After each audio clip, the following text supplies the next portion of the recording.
Madam, আপনার নাম নিভাম। এখন 6 দিন তো আপনার এই থেরাপিটা চলছিল থেরার, তো আপনার একটু যদি এক্সপিরিয়েন্সটা শেয়ার করেন। আমার মেয়ে তো এসএমএতে আক্রান্ত, আমি আগেও বলেছি।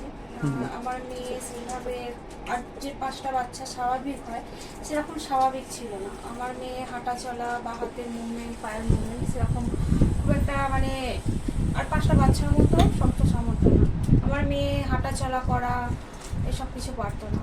তো আমি আপনার স্যারেদের সাথে যোগাযোগ এখানে হয়, দাদার সাথে দাদা যোগাযোগ করিয়ে দেন, দাদাকে দাদা যোগাযোগ করিয়ে দেন, সবার মাধ্যমে আর কি এখানে আসছিলাম। তো এখানে 6 দিন আমরা থেরাপিটা দেওয়ার পর আমরা যেটা বুঝতে পেরেছি, আমার মেয়ের হাতের যে জোরটা, আগে যদি ওর আমাদের আঙুলটা দিতাম যে একটু শক্ত করে ধরতো, মানে মানে একটু মুঠো করে ধরলেও হাতের ভিতরে না একটা কম্পন মতো ভাব হতো। মানে সেরকম সাপোর্ট পেতো না, জোর পেতো না, ধরতে হলেও সঙ্গে সঙ্গে হাতটা করে দিত। এখন এই 6 দিন পর যেটা আমরা বুঝতে পেরেছি, হাতের জোরটাও আগে আছে, হাতের ভিতরে যে কম্পনটা হতো সেই কম্পনটা কিন্তু এখন আর হচ্ছে না।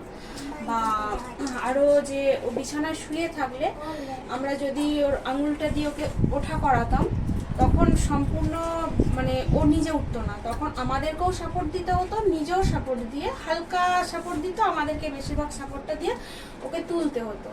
এখন সেক্ষেত্রে কি হচ্ছে, এখন আমরা জাস্ট আঙুলটা দিই, ও নিজে ধরে উঠে আসতে পারে। পায়ের মুভমেন্ট খুব একটা না হলেও কিন্তু হাতের মুভমেন্টটা অনেকটাই চেঞ্জ হয়েছে। বা খাটের বার ধরে হালকা কোমরটাও তুলতে পারছে, হালকা। আর রাজকুমারবাবু, আপনি এবারে তো আপনার ওপিনিয়নটা যদি একটু বলেন, যে আপনি যে অ্যাকচুয়াল ওনারা তো আমার কাছে 1.5 বছর আগে এসেছেন, এবং সেখান থেকে আমার যাত্রা শুরু। আমি ওকে বলেছিলাম যে এটা ওকে আমি সুস্থ করার একটা চেষ্টা করছি। তখন তো আপনার সঙ্গে পরিচয় হয়নি, এবং সেখানে ট্রিটমেন্ট বিভিন্নভাবে হয়েছে। কোথায় কিভাবে হয়েছে সেটা আমি বলছি না, তবে ডাক্তারবাবু জানিয়েছেন যে 16 কোটির একটা ইঞ্জেকশন দরকার ছিল ওকে সুস্থ করে দাঁড়াতে গেলে। কিন্তু সেখান থেকে 1.5 বছর এই চেষ্টা চলছিল বিভিন্নভাবে, এবং রিসেন্টলি সৈকত বাবু আমার পরিচিত, তিনি আমাকে এরকম একটা প্যাথি দেখালেন, যেটায় টেরাহার্স থেরাপি, যে থেরাপির মারফত ওকে নাকি সুস্থ করে সোজাভাবে দাঁড় করিয়ে দেওয়া যাবে। ও যেমন এখন দাঁড়াতে পারছে না, এই যে আমি ওকে ধরছি, এই কিন্তু দাঁড়াতে পারছে না, এবং 7 দিন আগে ওকে পাঠিয়েছি, এবং 7 দিন এখানে একটা ফ্রি ট্রিটমেন্ট হয়েছে, এবং যে ট্রিটমেন্টটা হয়তো আমার অনুরোধে হয়েছে, সৈকতবাবুর প্রচেষ্টায় হয়েছে, এবং এই ট্রিটমেন্টও একটা খরচা লাগে, সেটা নেওয়া হয়নি। এবং আমি চাইছি উনি তো দিনমজুরের কাজ করেন, এবং financial condition is not good. সেক্ষেত্রে 16 কোটি টাকার তো বার্ডেন ছিল, তারপরেও এখন যদি এটা দেওয়া হতো সেটা চাপ হতো। যাই হোক, আমি টেরাহার্সের কর্তৃপক্ষকে বলবো আমার এই কথাটা রাখার জন্য অসংখ্য ধন্যবাদ। এবং আমার কাছে যেটা চ্যালেঞ্জ, এই 7 দিনে ওর মা আমাকে জানিয়েছে, কালকে রাত্রি 12টা, 11:30 ফোন করে আমাকে জানালেন যে দাদা একটু ইমপ্রুভ হয়েছে।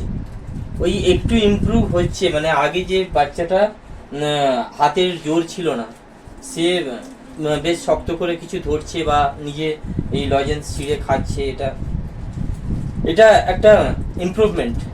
এবং আমি চাইছি এই জিনিসটার মারফত বা এই থেরাপিটার মারফত ওরা নিয়ে গিয়ে আরো ঘরে 5 বার 6 বার করবে, যেটা 2 বার হচ্ছে।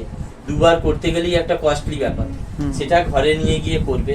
এবং আফটার 1 মান্থ আমি নিজে ওনাদের বাড়ি যাবো, অনেকটা দূরে বাড়ি, হুগলিতে। আমি নিজে গিয়ে এটার রেজাল্ট দেখব, দেখার পর যদি দেখি হ্যাঁ সত্যি বাচ্চাটা দাঁড়াচ্ছে, তারপরে তো আরো এগিয়ে যাব। এবং সবচেয়ে বড় চ্যালেঞ্জ সেটা হচ্ছে, বাচ্চাটা যদি সম্পূর্ণভাবে দাঁড়িয়ে যায় এবং আর 5টা বাচ্চার মতো মাঠে খেলাধুলা করে, এটা স্পেশাল থ্যাঙ্কস দেবো এই টেরাহার্সকে। ঈশ্বরের কাছে অবশ্যই প্রার্থনা করবো এরকম আরো বাচ্চা, আরো বয়স্ক মানুষ যারা বিভিন্ন রকম, আমাকে সৈকতবাবু বলেছেন যে সব রকম ভাবে ট্রিটমেন্ট হবে, যেটা উইদাউট মেডিসিন ট্রিট। অর্থাৎ আমার কাছে চ্যালেঞ্জটা হচ্ছে ওই ভুলটাকে প্রমাণ করা। 16 কোটি টাকার যে একটা বার্ডেন ছিল, আমার মাথাও ছিল, ওনার মাথাও ছিল, ওনার একটা চিন্তা, এটা কোয়াইট ইম্পসিবল। সুতরাং সেটাকে যখন একটা জায়গায় আমরা আনতে পেরেছি, এবং সেটা যদি সম্ভব করতে পারি, আশা করছি এটা আমাদের কাছে একটা বড় পাওনা হবে। এবং তার জন্য আমি অবশ্যই আপনাদের ধন্যবাদ তো দেবই, এবং এই চ্যালেঞ্জে আমরাও অনেকটা এগিয়ে যাব। সবাই এই উইদাউট মেডিসিনের ওপর ভরসা করুন এবং এর ওপর ভরসা করুন, দেখা যাক কি হয়। ভালো থাকবেন, সুস্থ থাকবেন। Thank you.